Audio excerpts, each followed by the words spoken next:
போட்டிகள் நடத்த தமிழகத்தின் 13 மாவட்டங்களில் பதிவுகள் நடைபெற்று வருவதாக கால்நடை பராமரிப்புத்துறை அமைச்சர் உடுமலை ராதாகிருஷ்ணன் தெரிவித்துள்ளார்.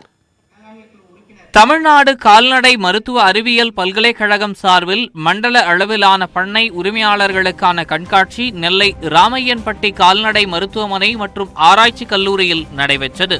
கால்நடைத்துறை அமைச்சர் உடுமலை ராதாகிருஷ்ணன், செய்தி மற்றும் விளம்பரத்துறை அமைச்சர் கடம்பூர் ராஜு உள்ளிட்டோர் பங்கேற்றனர். இந்நிகழ்ச்சிக்கு பிறகு செய்தியாளர்களை சந்தித்த உடுமலை ராதாகிருஷ்ணன், தென் மாவட்டங்களில் அதிகமாக ஜல்லிக்கட்டு காளைகள் பதிவு செய்யும் பணி நடைபெற்று வருவதாகவும் ஒவ்வொரு ஊரிலும் 500 முதல் 700 காளைகள் வரை பதிவு செய்யப்படுவதாகவும் கூறினார். இந்த ஜல்லிக்கட்டுகளுக்காக ஆங்காங்கே மாவட்டங்களில் இப்போது பதிவுகள் நடைபெற்றுக் கொண்டிருக்கின்றன.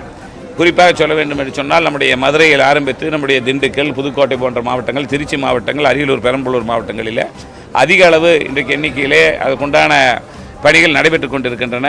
ஜல்லிக்கட்டு நிகழ்ச்சிகள் அனைத்துக்குமே நம்முடைய அம்மா ஆம்புலன்ஸ் மூலமாக அங்கே வருகின்ற காளைகளுக்கு எந்த பிரச்சனை என்று சொன்னாலும் முதலுதவி செய்வதற்கு அனைத்து இடங்களிலும் நிறுத்தி வைக்கப்படும். மதுரை மாவட்டத்தில் ஜல்லிக்கட்டு முன்னேற்பாடுகள் தீவிரமடைந்துள்ளன. அவனியாபுரத்தில் வரும் 15ஆம் தேதியும், பாலமேட்டில் 16ஆம் தேதியும், அலங்காநல்லூரில் 17ஆம் தேதியும் ஜல்லிக்கட்டு போட்டிகள் நடைபெற உள்ளன. இதற்கு முன்னேற்பாடாக பாலமேட்டில் வாடிவாசலை தயார் செய்யும் பணி மும்முரமாக தொடங்கியுள்ளது.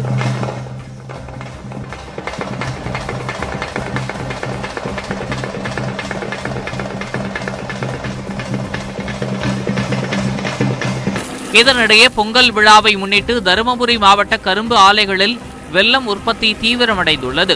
ரசாயனம் பயன்படுத்தாமல் தயாரிக்கப்படும் நாட்டு வெல்லம், நாட்டு சர்க்கரை ஆகியவற்றுக்கு மக்கள் மத்தியில் வரவேற்பு பெருகி வருவதால் வெல்ல உற்பத்தியாளர்கள் மகிழ்ச்சி அடைந்துள்ளனர். நம்ம கெமிக்கல் போட்டு எடுக்கிற வெள்ளத்தை விட நம்மளுக்கு பார்த்தா இந்த கெமிக்கல் இல்லாத வெள்ளத்துக்கு நல்ல வரவேற்பு, நல்ல ரேட்டும் நம்மளுக்கு கூடுதலாக வருது. நல்ல ஓரளவுக்கு பரவாயில்ல. இந்த பொங்கலுக்கு இல்லை, எப்பவுமே ஓரளவுக்கு நல்லா போயிட்டுக்குது.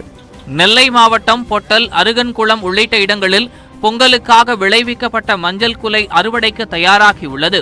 இதுவரை வியாபாரிகள் உரிய விலை கேட்காத நிலையில் லாபத்தை எதிர்நோக்கி விவசாயிகள் காத்துள்ளனர். இதனிடையே தமிழகம் எங்கும் பொங்கல் பானைகள் தயாரிக்கும் பணியும் சூடு பிடித்துள்ளது. சேலத்தில் பானைகள் 100 ரூபாயிலிருந்து 150 ரூபாய் வரை விற்கப்படுவதாக உற்பத்தியாளர்கள் தெரிவித்துள்ளனர். இப்படி பொங்கலுக்கான அனைத்து முன்னேற்பாடுகளும் களை கட்டியுள்ள நிலையில் தமிழக அரசு தரும் பொங்கல் பரிசு தொகுப்பில் வெல்லம், மஞ்சள் உள்ளிட்டவற்றை வழங்க அரசு முன்வந்தால் தங்கள் வாழ்வாதாரம் பெருகும் என விவசாயிகள் தெரிவிக்கின்றனர்.